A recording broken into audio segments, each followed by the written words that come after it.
안녕하세요. 개인 투자분들의 멘토 프로페서 킹입니다. 자, 런치박스 가보도록 하겠습니다. 일단 오늘 같은 경우에는 코스피 같은 경우에는 청개구리 모드가 될 가능성이 높다라고 이야기 드렸죠. 갭 상승해서 음봉으로 좀 밀리는 모습이고, 다만 이게 말 그대로 음전될 때까지 쭉 밀릴지 아니면 적당히 밀리고 마무리가 될지 뭐 그 정도로만 체크하시면 될 것 같고, 여전히 홀딩은 가져갈 수 있지만 신규는 추격하기는 좀 어렵다라는 거, 그렇게 보시면 될 것 같고, 코스닥 같은 경우에는 나름 좀 버티고 있죠. 특히나 2차전지가 간만에 또다시 움직여 주면서 일단 버티는 모습인데 아직까지는 좀 약하다라고 봅니다. 그러니까 오늘처럼 시장이 밀릴 때 상승하게 된다라 그러면 좀 더 양봉의 길이를 넓혀 가지고 시장의 어떤 주도주로 나설 수 있는 여러 가지 굉장히 불리한 여건임에도 불구하고 그동안 조정의 폭이 훨씬 더 컸기 때문에 주도주로 나설 수 있는 뭐 그런 좀 뉘앙스를 보여주려고 그러면 아직까지는 그 폭이 그렇게 만족스럽진 않다. 좀 더 폭을 넓혀줘야 된다라고 보고 있고, 다만 그렇다고 해서 다른 종목들이 그렇게 약한 편은 아니거든요.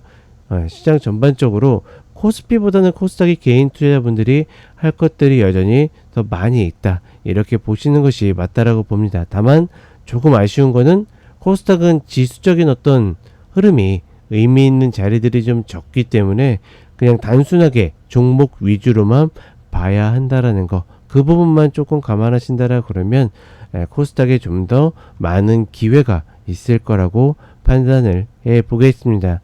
자, 어찌되었거나 이제 중요 이벤트 이후에 저는 좀 더 밀려 내린다라 그러면 코스닥 중심으로 해서 신규를 또 접근해 보는 방법 강구해 보고 싶습니다. 자, 오늘도 종목 몇 개 살펴보도록 하겠습니다.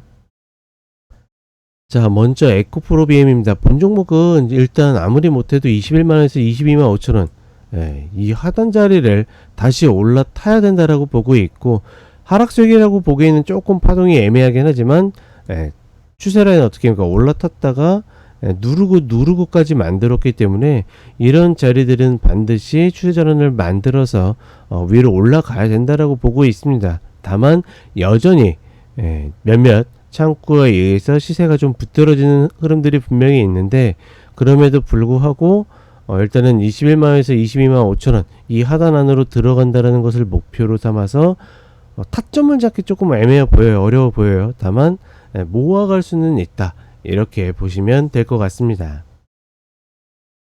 자, 그 다음에 실리콘투입니다. 본 종목 같은 경우는 시세나고 나서 지금 자리에서 굉장히 좀 잘 버티는 모습이죠. 이런 자리들만 버티고 있어도 충분히 다시 시세를 알 수 있는 그런 모습들이 있는데, 다만 지지가 되는 것만큼 양온 상단의 저항도 강한 모습이기 때문에 웬만해서는 내가 대응이 자유자재로 되지 않는다라 그러면 이런 자리에서는 내주거나 아니면 신규를 노린다라 그러면 피하는 것이 좀 더 맞다라고 봅니다. 다만 그럼에도 불구하고 어찌되었거나 노린다라 그러면 지금 120평에서 올라오고 있죠. 이런 자리들 다시 한번 눌러가지고 여기에서 쌍바닥을 만들어 줄 때, 그때 다시 한번 노려서 양온 상단까지를 노리는 것이 가장 좋다라고 보고 있고, 그렇지 않고 그 위에서 노리는 것은 정말 꼭 매매를 하셔야 되는 분들의 몫이다, 이렇게 보고 싶습니다.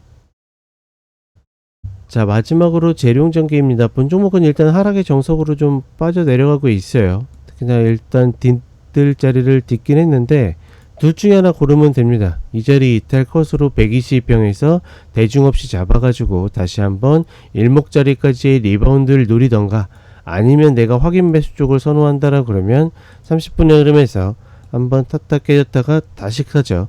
다시 탔을 때 컷을 잡고 들어가가지고 더블링을 노리던가, 이렇게 둘 중에 하나 들어가시면 되겠고, 어떤 방법을 택하든지 반드시 컷이 있어야 된다, 이렇게 보시면 되겠습니다. 자, 그럼 저는 4시에 쇼츠로 다시 찾아뵙도록 하겠습니다.